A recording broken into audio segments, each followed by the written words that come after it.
সালামু আলাইকুম, সুবাল খায়ের। আজকে একটা স্টোরি বলবো যে কর্জে হাসানা বা ঋণ এগুলা নিয়ে যে আমরা সমস্যায় পড়ি। আসলে নিজের ধন কখনো অন্যের হাতে দিয়ে কখনো কি আপনারা বিপদগ্রস্ত হয়েছেন কিনা বা আল্লাহর পরীক্ষায় পড়েছেন কিনা, আজকে সে বিষয়ে একটু একটা স্টোরি বলবো আপনাদেরকে। যে এক ভাই নিজের ওমরার জন্য জমানো টাকা একজনকে দিয়ে তার কি হালত হয়েছিল, মানে কর্জে হাসানা বা ঋণ দিয়ে বা ধার দিয়ে, যেটাই বলি না কেন। তো ভাইটি ওমরার জন্য প্রস্তুতি নিচ্ছিল কাতার থেকে এবং ফ্যামিলি সহ। তো যার কারণে সে অর্থ সঞ্চয় করতে থাকে এবং এক পর্যায়ে একজন এসে, তার কাছের মানুষ, তাকে বলে যে আমার কিছু এই মুহূর্তে কর্জে হাসানা প্রয়োজন এবং সেটা সে খুব দ্রুত পরিশোধ করবে। এই মর্মে বললে যে ভাইটি ওমরা করবে, তিনি কিন্তু বলেন যে ঠিক আছে, আমি তোমাকে কর্জে হাসানা দিচ্ছি, কিন্তু এটা কিন্তু আমার ওমরার আগে আমাকে ফেরত দিতে হবে, কারণ এটা আমার ওমরার জন্য জমানো অর্থ।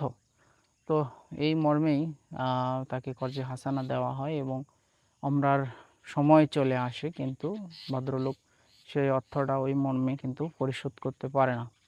অ্যান্ড দেন হচ্ছে তারপরে তিনি, যেহেতু তার কাছে ক্রেডিট কার্ড ছিল, তো তিনি ওমরাতে চলে যান এবং ওমরার যাবতীয় খরচা তিনি ক্রেডিট কার্ডের মাধ্যমে কমপ্লিট করেন।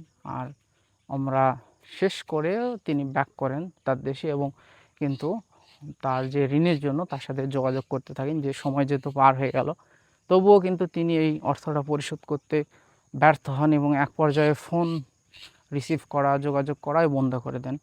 তো উনি খুব মুশকিলে পড়ে যান এবং ওমরা থেকে আসার পর যেহেতু ওনার পকেট খালি ছিল, তাই বেতন যে পেয়েছিলেন স্যালারি, সেটা টোটালি কিন্তু ওনার ক্রেডিট কার্ডের যে বিল টিল ছিল এগুলো দিয়ে পরিশোধ করে একদম পকেটটা জিরো হয়ে যায়। এবং অফিসে খুব নির্জীবভাবে বসেছিলেন। তো তারই এক কলিগ তাকে অ্যাড্রেস করে যে আসলে কি সমস্যা, তাকে জিজ্ঞেস করে যে আসলে তোমার কি সমস্যা, এবং সে কিন্তু বলে যে আসলে তার এই ঘটনা, এরকম একজনকে কর্জে হাসানা দিয়েছে এবং তারপর থেকে কিন্তু সে কিন্তু কোনো প্রকার ফোনই ধরে না, যোগাযোগই করে না। সে কিন্তু একটা মুসিবতের মধ্যে পড়ে গেছে। দেন কিন্তু তখন যে কর্জে হাসানা যিনি দিয়েছিলেন, ইনি কিন্তু বিপদগ্রস্ত, সেটা বোঝাই যাচ্ছে।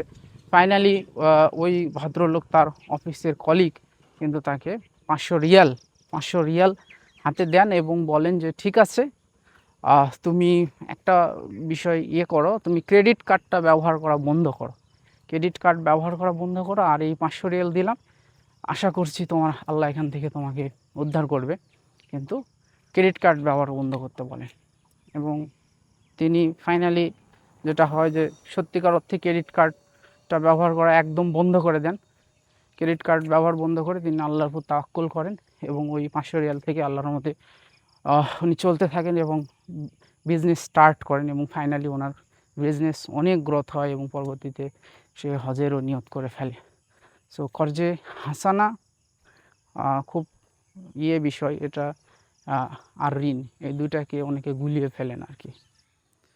তো আসলে কখন আমরা কর্জে হাসানা দিব এবং কখন আমরা ঋণ দিব, এই জিনিসটা কিন্তু একটু ডিসাইড করতে হবে। পবিত্র কোরআনুল কারিমে আল্লাহ সুবহানাহু ওয়া তাআলা কিন্তু ওইভাবে কোট করেছেন একদম, যে কর্জে হাসানা আমরা তাকেই দিব। কর্জে হাসানা মানে ধার, ধার আমরা তাকেই দিব যে প্রকৃত অর্থে অভাবগ্রস্ত, তাকে আমরা ধার দিব। যে অভাবগ্রস্ত সে যদি আমাদের কাছে আসে এবং তার বলে যে আমার কিছু কর্জে হাসানা প্রয়োজন, তাহলে আমরা সামর্থ্য অনুযায়ী আমাদের তাকে কর্জে হাসানা দিব। এবং এটার মেয়াদকাল এরকম হবে যে যখন তুমি স্বাবলম্বী হবে, তখন এই কর্জে হাসানার যে অর্থ, এটা ফেরত দিবে। তবে আল্লাহ কোরআনে বলেছেন যে যদি ধার নেওয়ার পরে, মানে কর্জে হাসানা নেওয়ার পরে সে দিতে যদি তার বিলম্ব হয় বা পারতেছে না, এরকম আপনি যদি জানতে পারেন, তো তাকে সাদকা করে দিন। এটা হলো কর্জে হাসানা।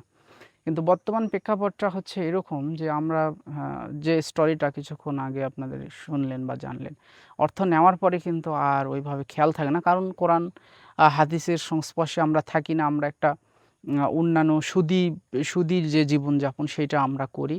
ফলে কর্জে হাসানার বা এগুলার যে তাগাদা ইসলামে কি আছে এটা আমরা জানি না। তো যার কারণে আমরা হয় কি অর্থ নিয়ে যোগাযোগ করে দিলে হলো হবে, দিব একসময়, কিছু টাকা বাড়ায় দিবনি, সুদ দিবনি, খুশি হয়ে যাবে। ছেলেকে যাওয়ার সময় কিছু চকলেট নিয়ে যা হাদিয়া দিয়ে দিব, হয়তো সে এটাতেই খুশি হবে, কিন্তু না, এটা কিন্তু ইসলামের রুলস না। তো কর্জে হাসানা দিলেও এই সিস্টেমে দিতে হবে। আর ঋণ আরেকটা সিস্টেমে দেওয়া যায়, যদিও সুদবিহীন হতে হবে সেটা। ঋণটা এরকম দেওয়া যায় যে একটা মেয়াদকাল, যে তোমাকে 3 মাস, 6 মাস, 2 বছর বা যেটা আর কি, যার যেরকম মেয়াদ কথা ফাইনাল হবে আর কি, এই মেয়াদে তাকে একটা ঋণ দেওয়া এবং বলা যে তুমি এই সময়ের মধ্যে ফেরত দিবে। তো এরকম ক্ষেত্রে ঋণে দুইজন পুরুষ মানুষ কিন্তু সাক্ষী রাখতে হবে, দুইজন পুরুষ মানুষ সাক্ষী রাখতে হবে এসব ঋণের ক্ষেত্রে। যদি একজন পুরুষ হয় আর নারী যদি হয়, তাহলে নারীকে দুজন কিন্তু রাখতে হবে, দুজন নারী একজন পুরুষ। আর দুজন পুরুষ হলে তো যথেষ্ট। এইভাবে তার সাথে একটা চুক্তি হবে, এবং এটা সবচেয়ে বেটার যে একটা ডকুমেন্ট করা যে সে এই সময়ের মধ্যে ফেরত দেবে। না হলে প্রয়োজনে সেখানে লিগ্যাল অ্যাকশনের কথাও কিন্তু ঢোকানো যেতে পারে। হ্যাঁ, এটা হলো ঋণ। তবে সবচেয়ে বেটার হচ্ছে কর্জে হাসানা দেওয়া, এবং যদি তার যদি সামর্থ্য না হয়, একটা নির্দিষ্ট সময় যাবার পরও ফেরত দিতে না পারে, তাহলে সেটা তাকে সাদাকা করে দেওয়া। এটাই হলো ইসলামী সৌন্দর্য এবং নিয়ম। কিন্তু আমরা আসলে এখন কর্জে হাসানা বা ঋণ যেটাই বলেন খুব ভয় পাই, আমরা দিতে চাই না, কারণ মানুষ তার কমিটমেন্টটা রাখে না। ফলশ্রুতিতে সুদি যে সিস্টেমটা, যেটা ইন্টারেস্ট বেসড আর কি, সেটা কিন্তু এই ফাঁকে সুযোগ নিয়ে নিছে। বিভিন্ন যে সুদি ইনস্টিটিউটগুলো রয়েছে, ব্যাংক বলেন, এনজিও বলেন, তারা কিন্তু দেখতেছে যে না, কর্জে হাসানা যেহেতু উঠে গেছে বা চলতেছে না, তারা কি করতেছে, এই সুযোগটা কাজে লাগিয়ে যারা অভাবগ্রস্ত তাদেরকে ঋণ দিচ্ছে, এনজিও থেকে কিস্তি দিচ্ছে, এবং তারা কিন্তু ইসলামে যে সবচেয়ে হারাম যে বিষয়টা সুদ, সেটার সাথে কিন্তু তারা ইনভলভ করে ফেলছে। এইটাই হচ্ছে প্রধান কারণ মানুষকে ফাঁদে ফেলার জন্য, কিন্তু এই যে ইসলামের যে নিয়ম নীতি সেটা থেকে আমরা সরে আসছি, এবং যার ফলশ্রুতিতে কিন্তু যে যারা সুদ সৃষ্টি করছে তারা কিন্তু এই সুযোগটা নিয়ে নিছে এবং বলতেছে যে না না, আমি তো কোনো ধনীর কাছে গেলে 500 টাকা চাইলেও বাচ্চার অসুস্থতার কারণে আমি পাবো না। হ্যাঁ, তো তাহলে সে কী করবে, সে এনজিও থেকে ঋণ নিয়ে নিচ্ছে সুদের বিনিময়ে। সিস্টেমটা এটা আসলে হওয়া ছিল, উচিত ছিল কর্জে হাসানা।